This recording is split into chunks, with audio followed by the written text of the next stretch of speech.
और फिर यहाँ संतोष जी कुमार लिखते हैं, हमारे नेताओं ने अपने फायदे के लिए बीजेपी के साथ मिल गए और सामाजिक न्याय के साथ गद्दारी किया। संसद में डिलिमिटेशन का कानून लाकर 543 सीट से अब 850 सीट कर रहे हैं। बहुजन इस कानून का विरोध करे।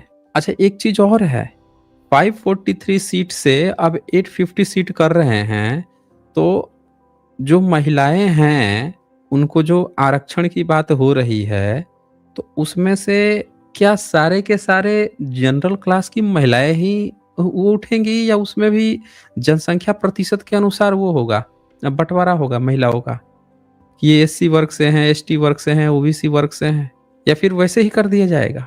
तो ये बहुत बड़ा घालमेल चल रहा है। जब इतना करना ही है, तो बाबा साहब का सेपरेट इलेक्ट्रोड जो उन्होंने कहा था कि भाई बहुजन समाज का जो प्रतिनिधि है उनका अपना अलग से प्रतिनिधि होना चाहिए जिसको बहुजन ही वोट करेंगे, वो क्या दिक्कत आ रही है? वो भी जनसंख्या प्रतिशत के हिसाब से उतना प्रतिशत रखना चाहिए कि भाई उनको जो है सिर्फ और सिर्फ एससी एसटी ही वोट करेंगे।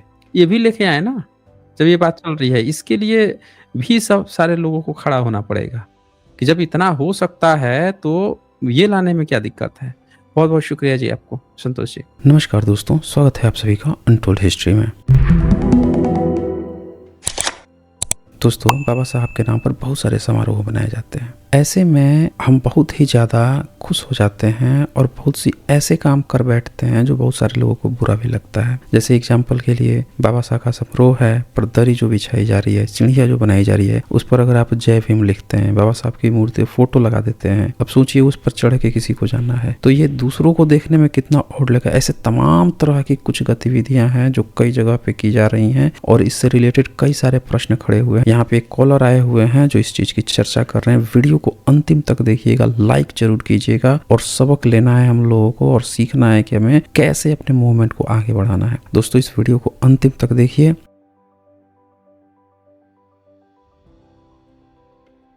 अच्छा, यहाँ पे सतवीर आए हैं। हाँ जी सतवीर जी, बताइए। जय भीम सर। हाँ जी, जय भीम जी, बोलिए। सर मैं 2 सवाल करने चाहता हूँ। हाँ बोलिए। सर जैसा कि अभी परसों 14 अप्रैल की बाबा साहब का जयंती थी, तो सर जैसे कि जयंती के लिए समारोह करते हैं, पंडाल लगाते हैं सर, जैसा कि गेट पे हमने वेलकम लिख देते हैं और वेलकम के ऊपर आप जैसे कि ये जय भीम लिख देते हैं और सभी लोग उस पे चल कर के अंदर जाते हैं पंडाल के। तो सर क्या ये गलत नहीं है? जैसा कि फिर भी उसकी वीडियो बना के यूट्यूब पे, फेसबुक पे डालते हैं। देखने में तो सही नहीं लग रहा है सर अब देखिए। मान दो लो कि दो बातें हैं। एक तो ये है कि चलो इसका कोई फर्क नहीं पड़ता कि आप नीचे क्या लिखा है क्या नहीं लिखा है। दूसरी बात हाँ क्या है जी कि सर। हम महापुरुषों को जब रेस्पेक्ट की बातें करते हैं तो यही चीज तो देखा जाता है ना। अब इनका जो है किसी देवी देवता का अगर नाम लिखा हुआ हो तो बवाला काट दिया जाएगा। तिरंगा झंडा जी कोई उल्टा रख लेता है तो एफआईआर दर्ज कर देते हैं। ये चक्कर है। हाँ कोई उल्टा फहरा हाँ दिया जी तो बवाला कट जाता है। कोई जमीन में सट गया तिरंगा तो उसके लिए अपमान हो जाता है, भाई तिरंगा जमीन में लहरा दिया, वो कर दिया, ये कर दिया। तो बहुत सारी बातें हैं। अब इसमें मेरे ख्याल से बचना चाहिए कि इस हाँ तरह जी की चीजों से, क्योंकि वो बहुजन समाज बड़ी मुश्किल से ऊपर उठा है ना। अब हाँ जी आज को बहुजन समाज ही खुद वो काम करेगा तो कल को कोई पंडा उंडा होगा वो भी वैसा काम करेगा, तब तो बुरा लगेगा कि देखो ये सब हमारे बाबा साहब के नाम के ऊपर पैर रख रहे हैं। जी सर। और वो सर कहेगा कि एक और देखो वहां बात पे है तुम मेरी। लोग रखते हो। हम्म। हाँ जी हाँ जी सर, एक बात, जैसे कि अब मान लो कि 14 अप्रैल मनाते हैं, ठीक है, चलो हम्म। सभी मनाते हैं, बहुजन समाज हमारा सभी मनाता है, अच्छी बात है। लेकिन अब हमें भी पता है, हम जो हरिद्वार में लोग कावड़ लेके जाते हैं, तो हरिद्वार में जो कावड़ लेके जाते हैं उसमें 90% बहुजन समाज के लोग होते हैं। हम्म। अब देखो हमारे जो बाबा साहब हैं उनका रास्ता और ब्रह्मनिजन का रास्ता दोनों अलग अलग दिशा में है। कोई भी व्यक्ति दोनों रास्तों को एक साथ फॉलो नहीं कर सकता है, हम्म। क्योंकि वो हमेशा ब्रह्मनिजन के खिलाफ बोल रहे हैं। और जो हमारा जो बहुजन समाज है, आज मान लो कि वो 14 अप्रैल की जन्मदिन मना रहे हैं बाबा साहब का, और 2 महीने के बाद जून में वो हरिद्वार जाएंगे कावड़ लेके। तो सर मेरे ख्याल में ये चीजें सही नहीं है। अगर आप फॉलो करते हो बाबा साहब को तो आप पूरी तरह से फॉलो करो। ये दोनों एक साथ नहीं चल सकते ना। देखिए, ये 2 जगह 2 नाव की सवारी कौन करता है? जो लालच में होता है। जी। बहुजन समाज जो है लालच 2 तरह से होती है। एक है कि सब चीज़ है तब भी वो लालची है और का। और एक है कि जो बहुत गरीब हैं, सताए हैं, उनको लगता है ना कि हमें कहीं से कुछ मिल जाए, तो फ़ाल्स होप जी। में। तो वो लोग क्या करते हैं कि बाबा साहब को मानेंगे कि हाँ, बाबा साहब से हमको कुछ अधिकार मिला, चलो देवी-देवता से भी कहीं कुछ मिल जाएगा, देखो इसकी पूजा करता है पंडा-वंडा तो देखो कितना सब उन सब के पास है, सब चीज़ है। तो वो छोटी-छोटी जो लालची होती हैं ना, उस चक्कर में लोग और फँसे रहते हैं। असल में हमें ये देखना होगा या तो बुद्धिज़्म की व्याख्या उनको सही से समझ में आनी चाहिए।